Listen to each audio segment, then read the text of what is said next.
All right, guys, my spring football tour continues here. Just making my way around the state of North Carolina, visiting football coaches throughout the year. Here in Rowan County, West Rowan High School, Coach Lewis Kraft.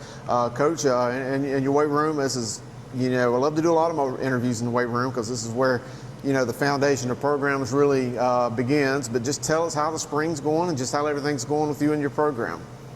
First of all, it's great to have you here. We appreciate you and all that you do for high school sports. And it's been a great start for us this spring. We are blessed to have all of our athletes, or I say athletes, all of our football players in class in the weight room throughout the day. We actually have a zero block that starts before school, and a good amount of them come in for that. And then we have the rest of them during first period. So we feel like that gives us an advantage after school. So our guys can either go play another sport or spending time with us trying to get better at their craft. So it's been a pretty good start.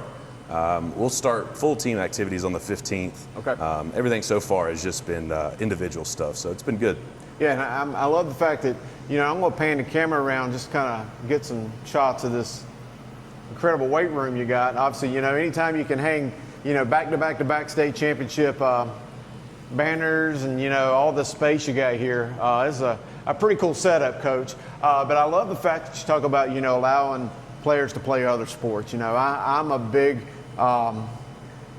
advocate of kids being kids. These guys are only in high school 4 years, and, we all know that the adult world hits them hard. So allow them to play everything, be a kid and enjoy sports and, have an opportunity to play everything. I don't think specializing is for everyone, and sometimes I don't like some coaches that kind of push specialization. So I just like to see guys playing a lot of sports. We are probably the most anti-football coaches that we cannot stand a kid that plays one sport. Obviously, you're going to have those kids, but we were actually at the middle school this morning and asked, raise your hand if you just play football, and nobody raised their hand in the room. And we said, continue to do that for your entire high school career. That's what we want. We want you to go play basketball.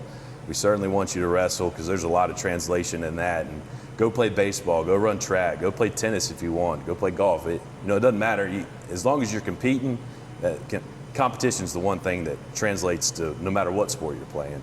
Yeah, no question. Let's kind of talk a little bit more about your spring. I think you had you got a good group of guys coming up. I totally expect you guys to be one of the better teams, especially here in your county for sure. But tell me what some of the objectives that you try to accomplish every spring. I know it's always different with different coaches. I know the weight room is a big part of it. There's skill development. There's, finally the opportunity to get out and throw some balls around and do some football specific workouts. But just tell me what you guys try to do. We really just try to start the base layer of installation of, what we're going to be in the fall. Obviously, you have to figure out what you're good at. And I think that's a great time in the spring. Obviously, there's stuff that we think that we're going to be good at, but we have to go verify that. It's a really good time for us to get back to the basics of the game. And, you're not competing against anyone but yourself at this time. And no one's watching you from the stands. So it's a really good time to get to work and find out, who can you count on in the fall and what you're going to be good at. Yep. It's been great in the past. I think it is a blessing to get the spring ball that we get, because when I was a player coming up, it was certainly not this. Obviously, competing with other sports for the time after school is one thing, but it's just another problem we can figure out and get better. So. Sure.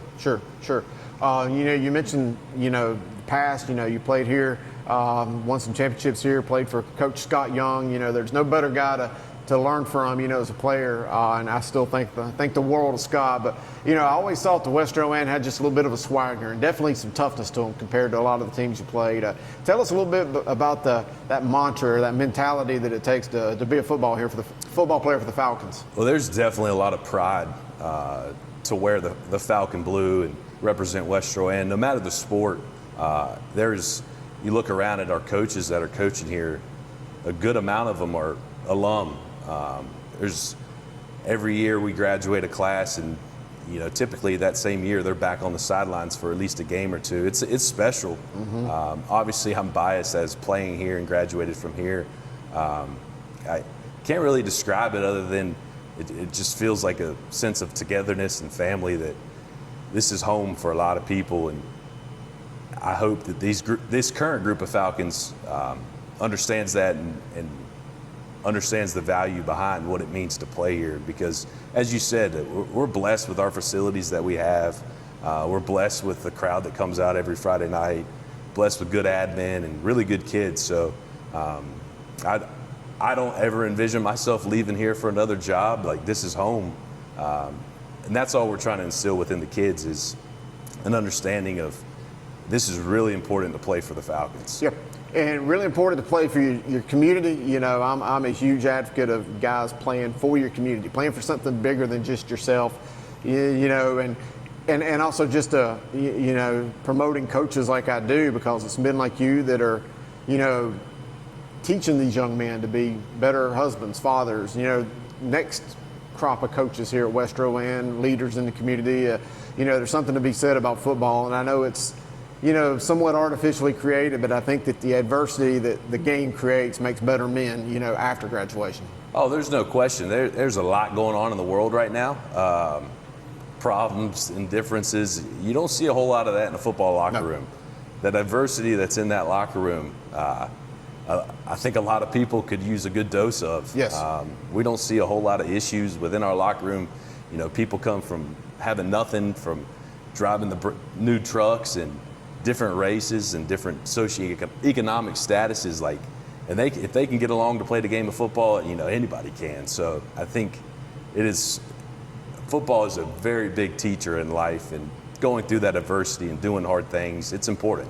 I think it was Dr. Billy Graham that said that no other event in any town or community can bring more people together from different racial, economic, social backgrounds than a high school football game can. No theater, no nothing. Completely agree. Absolutely. Completely agree. And they all sit beside each other and pull That's for right. the same common deal, common goal. But Coach Kraft, I appreciate your time. It's always good to catch up and see what you guys have going on over here at Mount Ola. But thanks for having me, and best of luck through the spring, and I'm sure we'll see you as the season starts. And I appreciate you. Go Falcons.